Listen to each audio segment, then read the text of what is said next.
Hey, peace, world. My name is Wood. Thanks for pressing play on another Pay Me No Mind sports and entertainment video. Uh, please consider subscribing to the channel if you like the way that any of the topics, subjects that are being discussed, or the way that they're being broken down. I'd appreciate it 3,000% if you hit that like button. Any interaction would be equally as appreciated.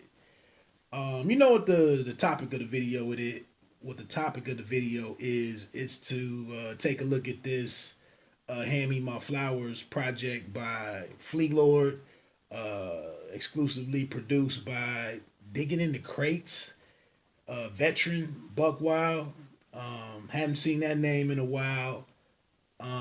So we'll get into that. 10 tracks. This really should be a shorter video. Hopefully, I can keep it kind of succinct and and so on and so forth. There was also one other great, dope or high profile release early. I mean, today. This is what, May 29th. The Alfredo project featuring Freddie Gibbs on the mic and behind the boards, Alchemist. So I'm gonna check that out if possible. I won't get into a review today, probably. I listened to the 1985 joint. That video is out there. Seems like it's got a theme of the movie Seven with Freeman and Brad Pitt. A little in the intro and whatnot. So I'm looking forward to checking that out. Also, I want to invite you to check out the latest episode of my audio only podcast, which can be found on Spotify. It's called It's Always Personal. It's me getting away from entertainment and, for the most part, me getting away from entertainment and sports and just talking about adulthood, real life stuff. And this most recent episode is about this whole George Floyd killing by the Minneapolis Police Department or police officers, primarily former officer Derek Chauvin, who at the time of recording this has been arrested and charged with third-degree murder and second-degree manslaughter. So that's out there. It's Always Personal. I'll put the link on here and whatnot. It's just me giving my 360 look at the ordeal, the tragedy.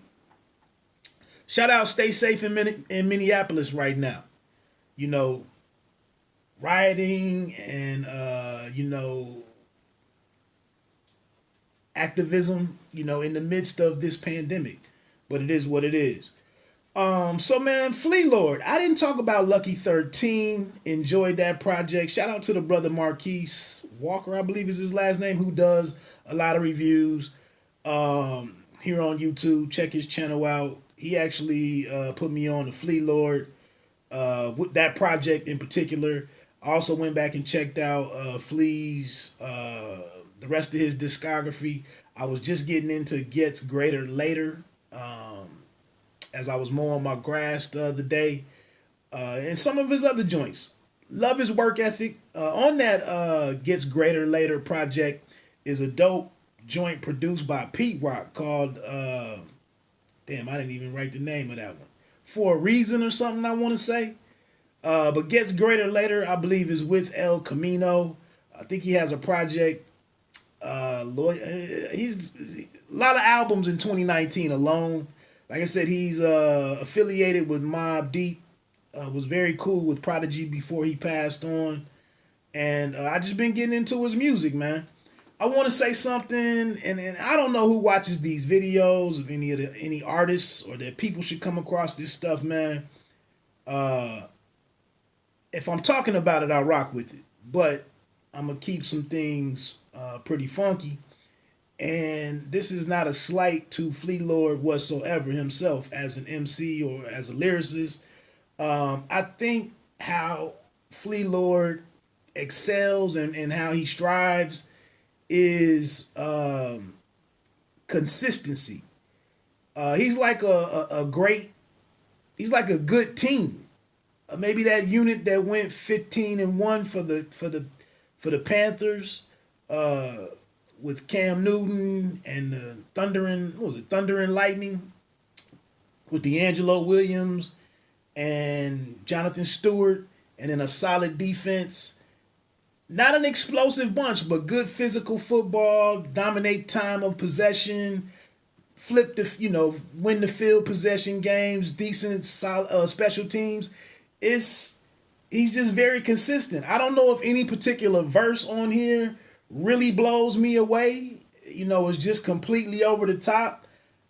I don't think he really shines with that. But the universe that he's building, the world building, if you listen to his whole discography and the attention to detail with picking the producers to work with, the features to get, the titles of the albums, the covers, the album cover artwork. I think he puts together very solid packages that make for enjoyable music. Also here, I disagreed with Kanye West. Who am I to challenge him in his thinking? But a couple of years ago, when Kanye had those several projects that came out, and they were all like 7 tracks, and he was like, "This is the new way to make an album. This is the new limit on making an album, or the length of an album." I disagreed that it was 7. I think it's more 11 or 10ish, and this 10 tracks on here. Like I'm saying, Flea is in my opinion, is visionary to dig up Buckwild. I don't know what he's released recently, but I mean, digging in the crates as a crew is a throwback, name in itself. I love the brand. I've always been a fan of their production, but Buckwild, his production is really the driving force of this album, in my opinion, along with the way that Flea, tailors his lyrics to the backdrop, the music. So that's a testament. Again, that's a real testament to Flea Lord, he's not gonna kill you with the slick. Let me get into the 10 album, to the 10 songs. Hand Me My Flowers, the intro track, real slick, clean track, which has me really optimistic about the vibe of the album and what they're aiming to accomplish here. Flea and Buckwild, yeah. And obviously after, what is this, 6 or 7 albums in the last 12 to 14 months, he's like, man, respect me. That's what Hand Me My Flowers is all about. Like, respect my consistency, my work ethic, and what I'm doing. And this is what sets me apart from, the other artists that are out there. Track number 2 is Plug Talk. The track sounds like something from The Godfather, in my opinion. Solid opening to the first song with actual, verses and bars and whatnot. Solid song. Track number 3, Beethoven with the Stick, featuring some kid named ZF. ZF kind of gives me a Mac Miller-ish vibe, but with a hardened subject matter and whatnot. But very nice strings to open the track, and I think the strings on this project throughout all 10 tracks is pretty impressive for me as a fan of production. And even Flea Lord compliments Buckwild on the strings on a song or two. But this is a decent joint. Beethoven with a stick. I'm imagining stick represents gun. Dope joint. ZF, interesting introduction to him. Track 4 is 10 from this clip. Really lush, multi-layered sample to create 2 sounds to kind of distinguish the chorus from the verse. And I think that's a signature ability of a good hip hop producer that samples, when you can take from one song and find a way to seamlessly make the music for the verses and then break it up into the chorus, and then and Flea kills you with the chorus here, and that's beautiful hip hop song structure, like 101 for me. And I think this might be I might have this as kind of the best performances by lyric wise from Flea Lord, I think, on this song. 10 from this clip. Can't F With Me, Can't F With Flea is track number 5. One of my favorite familiar drum tracks here, but it seems like he's tweaked it just a little bit. And then I also noticed right here at track 5, I felt like I was noticing that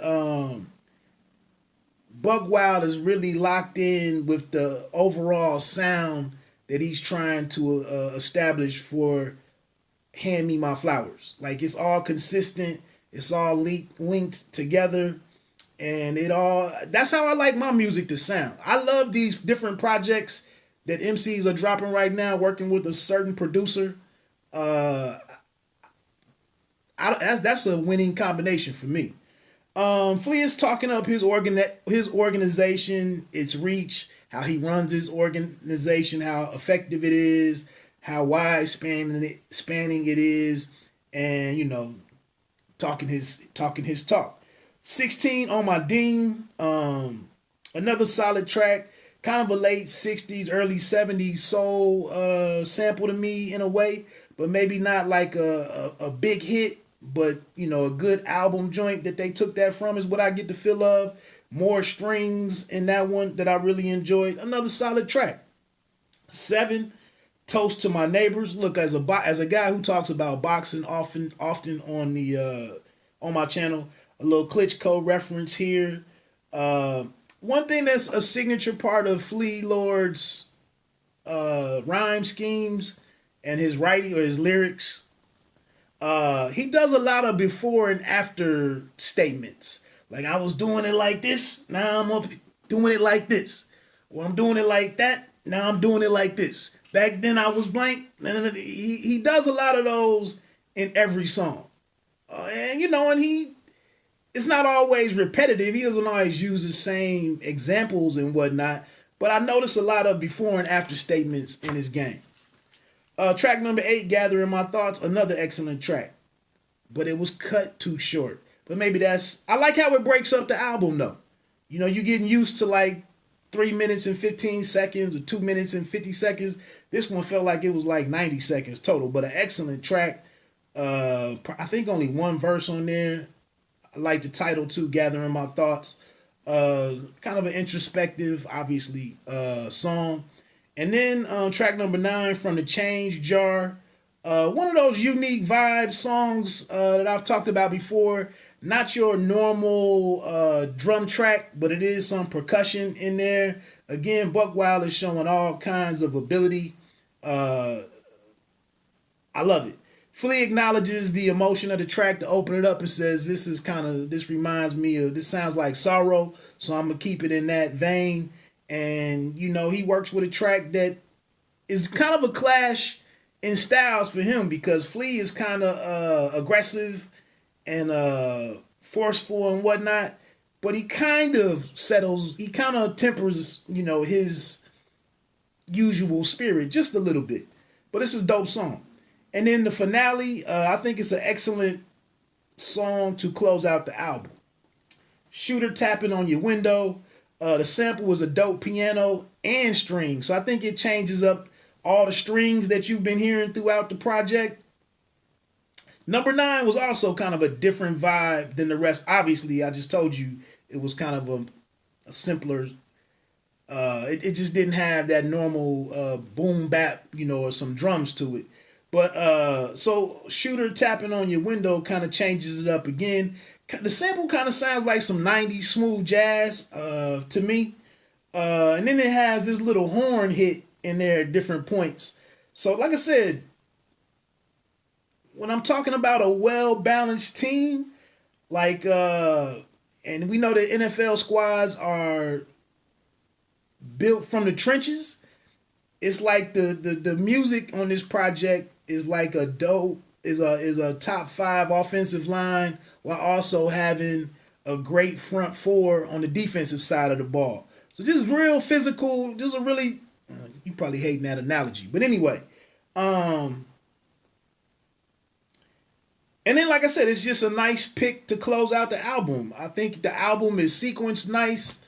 It's an intro and the songs in the middle, and then it's closure with this shooter tapping on your window. I enjoyed it, man. I think, like I said, 10 songs, maybe 11 is right about in that sweet spot. He keeps the songs kind of short, and it doesn't give him a chance to like underwhelm you lyrically, or you wanting more from him lyrically. He moves the chains. He does what he does, and I think it's an enjoyable album, man. And I really respect Flea Lord's catalog that I've been digging into. So check it out. My name is Wood. Thanks for rocking with me. One. Oh, you don't have to be great to start, but you have to start to be great. One.